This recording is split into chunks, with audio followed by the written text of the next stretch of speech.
ચાલો જો આજે ફરી પનીર હોટડોગ બનાવવાનો પ્લાન છે. તો અહીંયા એક પેન લીધું છે, એમાં જોઈતા પ્રમાણમાં ઓઇલ લઈ લીધું છે. હવે તેલ આવી ગયું છે એટલે આપણે જીરાથી વઘાર કરીશું. જીરું એડ કરીએ, પછી થોડી હિંગ નાખશું. હવે આપણે એના પછી કાંદા એડ કરશું.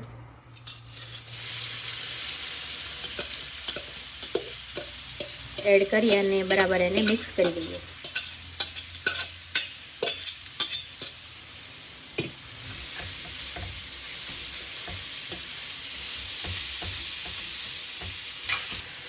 હવે થોડું સ્વાદ પ્રમાણે મીઠું એડ કરી દઈએ એટલે કાંદા જલ્દી ચડી જાય.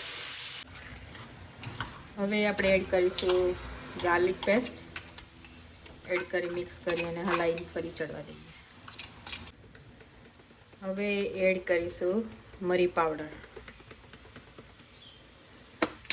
પછી એડ કરીશું ટમાટો.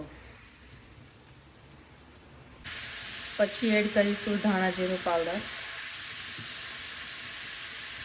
પછી એડ કરીશું ટર્મરિક હળદર પાવડર. પછી એડ કરીશું પાવભાજી મસાલો. પછી એડ કરીશું કિચન કિંગ મસાલો. હવે બધું બરાબર મિક્સ કરી અને બધા મસાલાને ચડવા દઈએ. હવે એડ કરીશું પનીરના ક્યુબ, જેને આપણે ઝીણા ઝીણા એકદમ ચોપ કરવાના છે.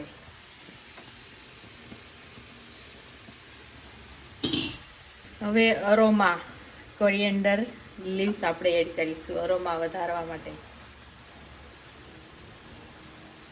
હવે આપણો મસાલો એકદમ ચડીને કમ્પ્લીટ થઈ ગયો છે. હવે આગળ બતાવીએ આગળ પ્રોસીજર. હવે આપણે સ્ટફિંગ માટે હોટડોગના રોલ રેડી કરીશું, જેને માટે આપણે અહીંયા આ રીતથી રેડી કરવાના છે. પછી આ રીતથી ચીઝ પહેલાં ભરી દેવાનું. આવી રીતથી આમાં સ્ટફિંગ કરવાનું.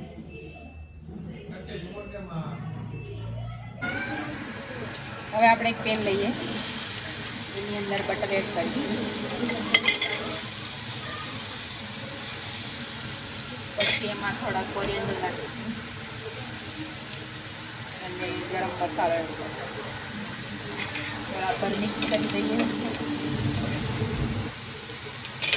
અને સ્ટફિંગ પર ઘરેલું પાવ જે છે એને આપણે ચારે બાજુ શેકવાનું. પાવ શેકાઈ જાય પછી ઉપર મસ્ટર્ડ સોસ કે ટામેટા સોસ કે કોઈ સ્પાઇસી સોસ એડ કરવાનો અને પછી ચીઝથી ગાર્નિશિંગ કરી અને ખાઈ શકાય.